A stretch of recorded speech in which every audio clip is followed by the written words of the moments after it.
है कि जब वोटिंग ली गई है, जब डिवीजन की मांग की गई थी, तो अंतर कितना था?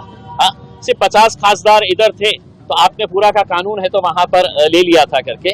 और ठीक है, अब उनका साथ देने के लिए टीडीपी के हमारे चंद्रबाबू नायडू साहब है, जेडीयू के नीतीश कुमार साहब है, उन्होंने आज डर और खौफ में मोदी जी का साथ तो दे दिया, लेकिन 4 महीने के बाद उनको इलेक्शन के अंदर जाना है, वहां पे वो क्या सूरत लेकर जाने वाले हैं, ये भी है तो एक सवाल रहेगा। अजीत पवार भी नरेंद्र मोदी साहब के गोद में जाकर बैठ गए हैं। ये वही अजीत पवार है जो कहते हैं कि मुसलमानों को मैं कुछ होने नहीं दूंगा करके, मुसलमानों की रक्षा मैं करूंगा करके। तो अजीत पवार सड़क के ऊपर तुम कुछ और कहेंगे और वहां पर जाकर कुछ और बात करेंगे, किसके साथ हाथ में हाथ मिला देंगे करके उसमें। तो इनकी बोलनी और करनी के अंदर बहुत फर्क नजर आ रहा है। अब हो गया है, बिल पास हो गया है, एक लड़ाई रास्ते के ऊपर लड़ेंगे, दूसरी लड़ाई सुप्रीम कोर्ट के अंदर जाएंगे। लेकिन सुप्रीम कोर्ट से भी अब हमें बहुत ज्यादा उम्मीदें नहीं रही।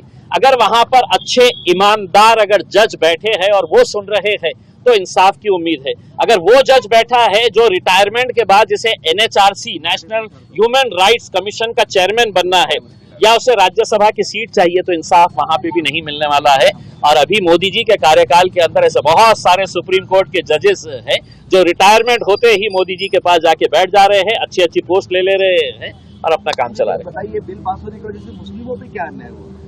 देखिए, ये मुसलमानों की जमीनें थी, मुसलमानों की जायदादें थी। इसमें आज हमारे को जो खतरा हमारे ऊपर मंडला रहा है, उसमें ऑलरेडी पेपर के ऊपर आपको हजारों एकड़ जमीन नजर आ रही है। ये जमीनें वापस किस तरह से ली जा सकती है, इसके लिए कायदा बनाने की जरूरत थी। इसके अंदर पूरे बिल के अंदर कहीं कोई प्रावधान नहीं है। आपको ताज्जुब होगा अगर कोई मुतवल्ली पहले वक्फ की जमीन को बेचता है, वक्फ की जमीन को पहले बेचता है तो 2 साल की सजा और नॉन बेलेबल ऑफेंस था।